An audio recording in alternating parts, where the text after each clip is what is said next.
It's possible to feel that this recording thing, kind of ruins the free flow of conversation. You have to, be zen about it, sort of get it out of your mind. There's not a phone recording us. Yeah. Yeah. I mean, if you think about it, what we're doing is actually very mentally demanding. Oh, come on. There's not many people who could do this.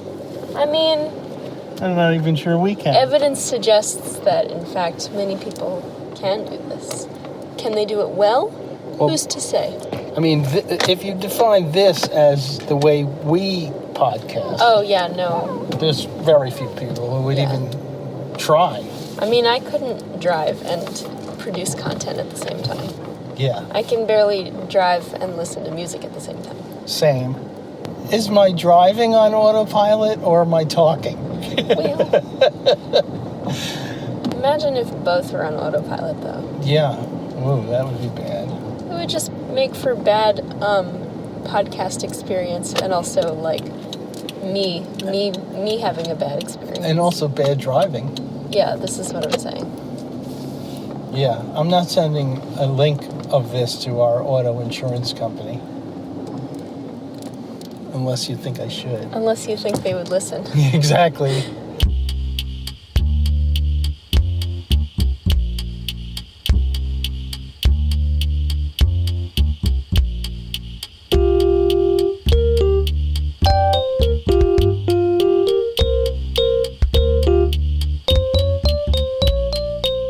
Episode 14, Cutting Slack. In this episode, your hosts Steve and Mal hurtle from point A to point B while discussing the boomerang benefits of compassion, inciting their listeners to replace their pique with empathy. Don't go postal.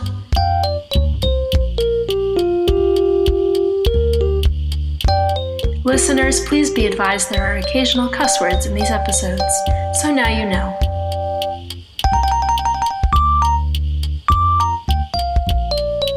Now, I know you have, not on this recording, but you have theorized that your mom and I are on the autistic spectrum. Correct. And mostly, far be it from me to contradict you in anything because it's more than my life is worth. Yeah. But partly, I feel like I have to confess to you, belatedly, that I don't think I've really ever self-identified as neurodivergent. I know that you haven't, but I've also lived with you for 26 years or whatever. Yeah. And I know where this is going, but go ahead. Do you? Yeah, you're going to say y'all are wrong. You're neurodivergent AF. Yeah, you're Dad. neurodivergent AF. I mean, here's the thing. Okay. I'm not going to fucking diagnose you both, but even though you have. Well, here's the thing. Yeah. Whatever. Who gives a shit? Exactly. I'm a teacher. So many of my kids, I will work with them and I'll be like, this kid is dyslexic, this kid has ADHD, whatever. But I can't diagnose them because I'm a teacher. I'm not like a psychiatrist or whatever. And I'm also encouraged not to do that. I definitely don't tell the kids that. I do sometimes tell the kids, hey, this specific thing is going to be harder for you than it is for other kids, and therefore we're going to have to find a different way to teach you this, because you're just going to be banging your head against the wall if you try and do it like this, like how everybody else is doing it. And that's fine. You can still get there, but we're going to have to find a different method for you. How wonderfully supportive you are. Yes, obviously. Obviously. You better say that. But, right. And so, you've gone a long time in your life without, needing a diagnosis or anything, needing accommodations like that. But there's probably things in your life where you're like, I'm kind of weird about this thing, and so I do it this way. And, I don't know, if you have enough of those instances in your life, sometimes it makes it feel better to be like, oh, there's a reason for all of these things. It's not that I'm weird in this way in the case of absolutely fucking everything I do. It's that they all fall under one thing, which is just my brain works differently than other people. And Yeah. you may identify with that or you may not, but that's the experience that I've had. I find that attitude really helpful. Well, everything you just said, like that, maybe a person's behavior that seems like, odd and maybe even not optimal from the other person's point of view can be explained by... They're also getting over it. Yeah, I see that. Okay. Can be explained by... But thank you for the heads up.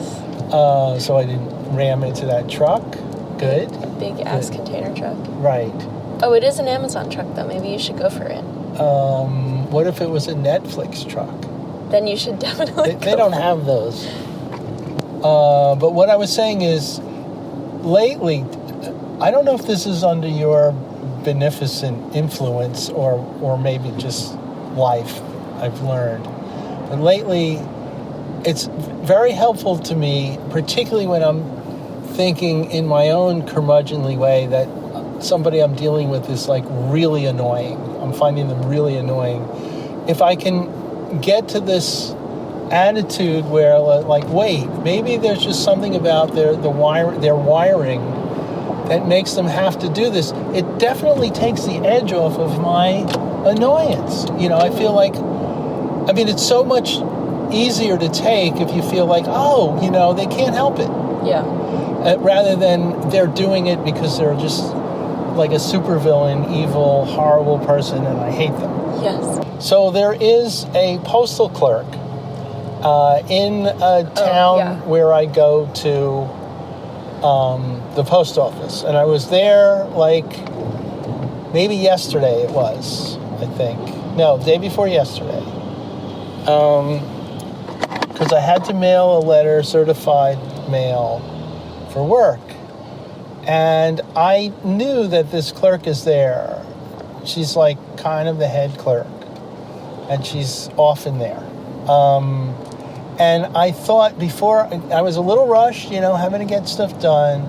But I thought on the way out of my office, let me make sure to take the earbuds that fit my phone so that when she does the thing I'm about to report, I can be listening to other stuff on my phone. Okay. But I was that rushed. That I sounds didn't very do it. neurotypical of you, by the way. Yeah. All right. Touche. Fair enough. Good point. Point taken. But earbuds not taken. I lammed out of there. I don't know how neurotypical that is. Meant to do it, didn't do it. And there's a line, as there often is at this place, a bit of a line, customers, and there are two clerks, the one I'm talking about and another one. And the one I'm talking about does her thing that, all right, which is to talk at great length. And when I say great length, it doesn't do it justice. To a customer while there's a line. It's like she just has this love relationship with the sound of her voice, and her voice is loud, so there is no escaping it in this rather small room. And we're waiting, and it feels like the line is going backwards. And then to compound it, the customer she's talking to is an elderly man who has had trouble retrieving a letter. So the clerk is like on the phone to a colleague and sharing everything with all of us and throwing in little commentary about how you've been here twice and we're going to, Mr. So-and-so, and we're going to make sure, and like a typical conversation that you'll have with somebody while there's a line is, like, how's your day going? And then that will trigger other things and it will just go on. And as it goes on, and the line is moving nowhere, I just feel like the phrase, the only way I could get through it, because I didn't bring my earbuds, was to take notes on my phone of what was going on. And one of the things I wrote is I wrote a common stand-up comedian. I write it all down because, just to cope, to get through this. And I said, I always Coping end up through it. Exactly. I always end up feeling when this is happening I think of the phrase, God give me strength. But actually, I didn't write on my phone, but the truth is, it really brought to mind the phrase, I am going to have to kill myself. Because it was just so excruciating. It was like, and then of course, it takes is this ever going to stop? And she's finally done, and the guy's like taking forever too, because he's like this clueless old guy. And the combination was just like, they should make this illegal. Age? No, way older. Okay. Yeah, no, fair enough, but no, I thought of that when I said it. Okay, no, they like should make old. this illegal, yeah. Yeah, so finally, it's like they very begrudgingly say goodbye to each other. And the next... They exchange tearful goodbyes. Yeah, as long and as great length as possible. And then the next person steps up to the same clerk's window and has two, like, maybe 7 or 8 year old kids with her. And the clerk is like, and she starts talking to the kids. And it's like, are you in school? What's your favorite subject? And one of them says math. And she says, see, we have a lot of math geniuses in name of town. Yeah. And I mean, again, I don't think my eyeballs are like rated to be rolled as much as they were wanting to roll. And it's like, oh my God. And the voice is loud. It's just not fun. It's not, you get the idea. So I was thinking not too long ago, I think she had been in the hospital. The clerk? The clerk had been, and then she, like a few weeks ago, she was saying... Because someone throttled her at the window. Well, no.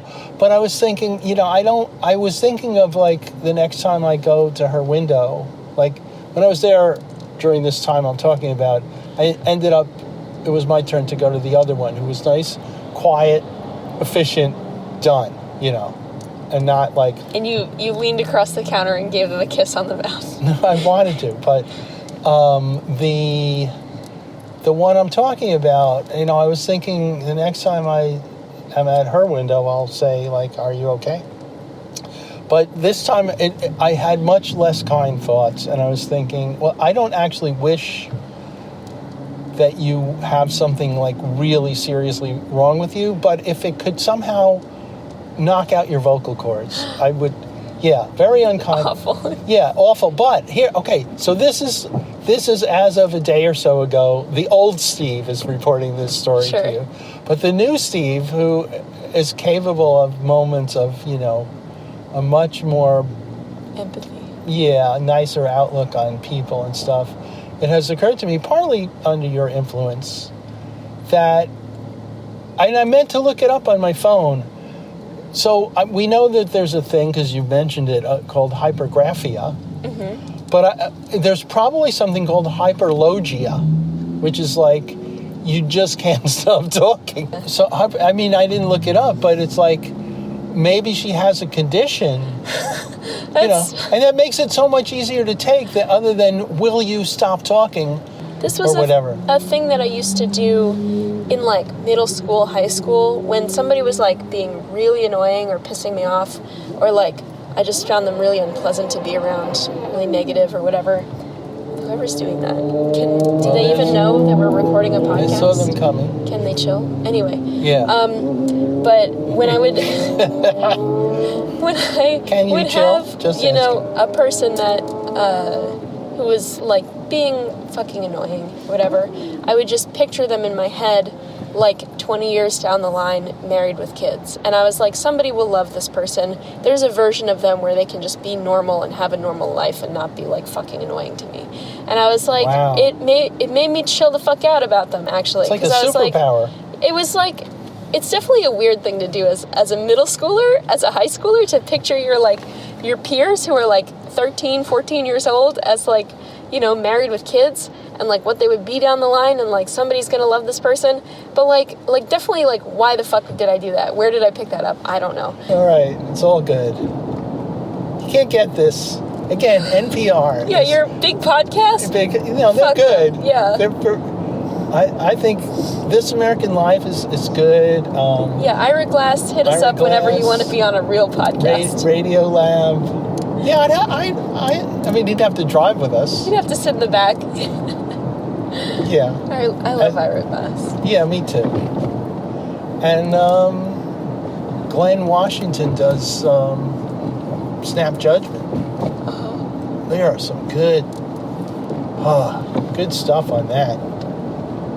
Yeah, heard a couple the other day. Shout out. So these guys are good. But we're not here to rehash what the good work that Radiolab does. Yeah, they do fine work. You can go and listen to their many fine products. I do enjoy talking about these other podcasts on ours. Not to guilt them out, but I notice I haven't. You really haven't? They haven't returned the favor. No. You can't even say it. Yeah, I think it's, sorry. when you have a certain feeling of you can't see. Oh God, oxygen. When you have a feeling of security in who you are as a podcaster, then you can afford to be taught. You can share the joy, share the love. Not a problem. And obviously, for all their talent and fame, the Ira Glasses of the world, they're a little insecure. They're not there yet. You'll get there, Ira. This is turned from Steve therapy to Ira Glass. Yeah. Long distance therapy. Yeah. Shout out to Ira Glass. Oh my God. The other thing I was going to say that I've been storing up is that a couple of days ago I ran across a guy, and I don't see him that often, to run across him a couple of times where he has trotted out to other people, but within my hearing, a pretty racist joke. And it's obviously homemade, the way he tells it, it's like he thought of this, and it's kind of smirky, and it's kind of racist, anti-black. And before then, I had a pretty sunny feeling about the guy, and then afterwards, I've had to talk myself down from imaginary, just calling it out, which I'm still planning on doing. But I was really kind of angry about it. And back to the, thing about the postal clerk and the empathy. It's harder for me to give a free pass to that. I'm not going to ever give a free pass, but it's I have a little bit of contact with the guy, so I feel like based on that, you want to preserve the relationship a little bit, or at least call him out, but not once the anger miraculously died down. I'm thinking of just where's that coming? Do you genuinely, you just don't like black people? I know that a big part of it is you thought of this joke, you structured it, and you're kind of proud and you think it's funny. It's not, but is that you just feel like black people you don't like them, or what's happening? Yeah. Talk to me, you asshole. But I was trying to say it in a not too enraged way. Yeah. I don't know what will come back to me, but we have enough of a sort of rapport that I feel like I can do that. Yeah, report back to me, because if you're able to just stare blankly at this guy and be like, wait, I don't get it, can you what is this, what do you mean? Yeah. You're okay, I get it, it's a joke, but explain this to me. Yeah. And this is the residual harm of the moment. Back in the day, you would have just thought, oh, what a dickish joke.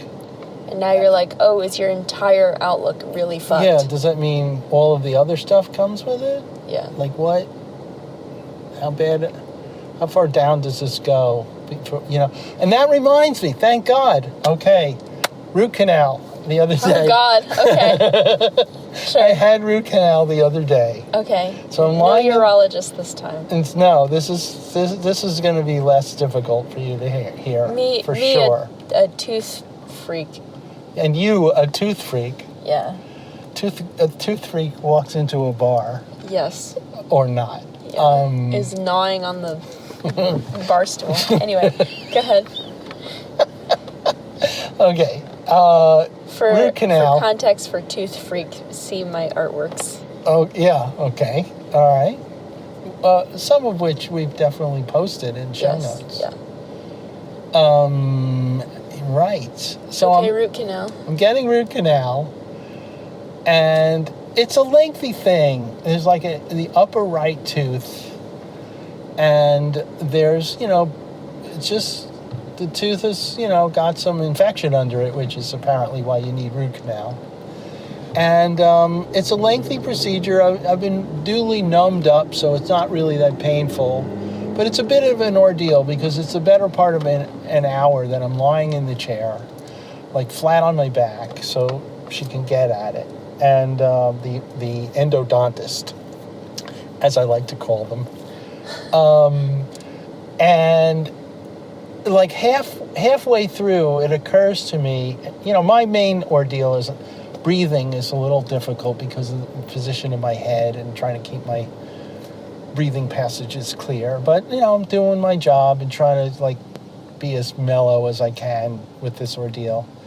And halfway through, it occurs to me, oh, wait a minute, the x-rays that she had shown me that they took show quite naturally that the root canal, the roots of the tooth are up pretty close to my sinus passage. And suddenly it occurs to me, oh my God, what if as she's wanging away there to dig out the canals, what if she breaks into the sinus cavity? That would probably be really bad. And I start, you imagine it and then you think, well, it could happen because you've imagined it. And I'm there, I'm a captive audience, and I'm thinking, it would be good if I could just chill out and just calm down. And how am I going to do that? So the phrase came to me, what would Uber do?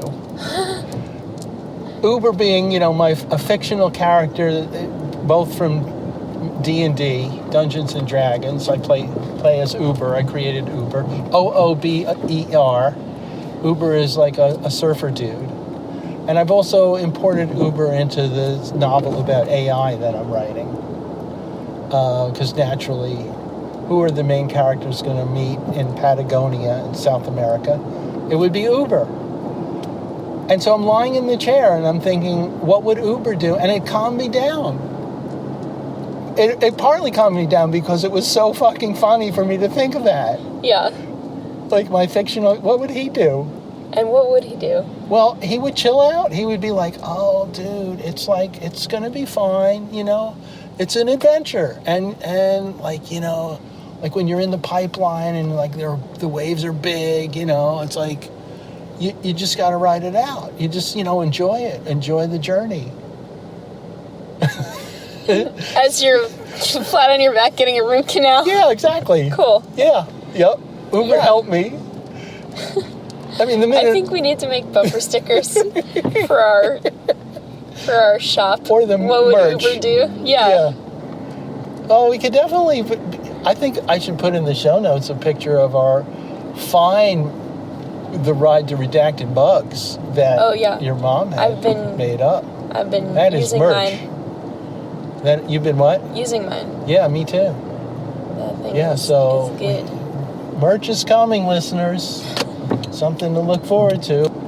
So how to relate what would Uber do to the other stuff about cutting people slack? I mean, Uber would cut people slack. Yeah, sometimes it's literally, okay, so we weren't going to talk about it, but you being kind of rude to that parent volunteer who was supervising carpool at my school. Right. Just chill the fuck out. I know the ex-New Yorker in you is I need to get to my car right now. But, you don't. It's fine if you wait another 90 seconds. The difficulty is, what if I get it into my head, as I kind of did, that he's the one who needs to chill out? I mean, I'm not the one. He's the one he doesn't have a position of real authority in that moment, but he's also not lording it over you. there were cars that still needed to get out of the lot, and he was just telling you to chill out. Completely empty parking. All right. No, there were still cars lined up to get out. No, but not in the direction I was walking. It was like there were. an expanse. Over on the side. I don't think so. I think you're wrong. Well, I work there, and I've done carpool. Oh. And okay. I saw the cars. I know which direction they were going to be going. I mean, I just saw an expansive empty parking lot. Okay. All right, but bringing this back to Uber or somebody. Mm-hmm. So I guess what I need to do, because you do you. I can't control how you look at life. I mainly can just benefit from it, apparently, if I know what's good for me. But it's more like, how can I look at that parking lot guy? Okay. Everyone hates doing carpool. Okay. All right. That is the key to me. Okay. Everyone, that's the take home, and that goes on the bumper sticker too, or the mug. Everyone hates doing carpool. What is it? Carpool. Everyone hates doing carpool. What would Uber do? The ride to Redacted. All right, okay. Everyone hates doing carpool. Is everyone feeling loved and held right now? Well, are they? I don't know. I hope so. We can only hope. You just know, listeners, that you are loved and held, even if you don't feel that way. If you don't feel that way, it would not be appropriate for us to say that's on you, because that's not the right vibe. No, it doesn't pass the vibe check. The truth is, you are loved and held, even if you don't feel that way. And and we can only hope that you will eventually. And we're confident that you will.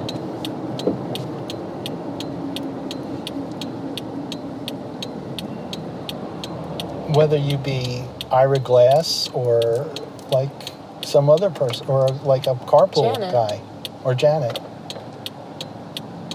Or even the suboptimally chill Steve. Mm-hmm. Even I am capable of feeling loved and held. Mm-hmm.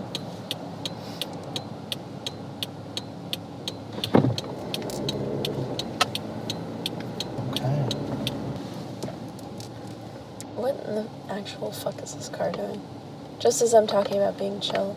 You mean the one in front of us? No, that one. Up front. It's waiting for the light. Well, it's in between two lanes. All right. It's over the line. Like, severely. Beep, beep. Move. Okay. It's okay. We'll get there eventually. Yeah. Oh, look at these people. All right. Okay. Okay. Okay. Get home safe. Love you. That's I'm not going to do the handshake. How about a fist bump? Does that work? Okay. All right. I love you. Get home safe. Yeah, that. And also with you. and you also. And you as well. Okay. Okay. Let's see if this came out. Cowabunga.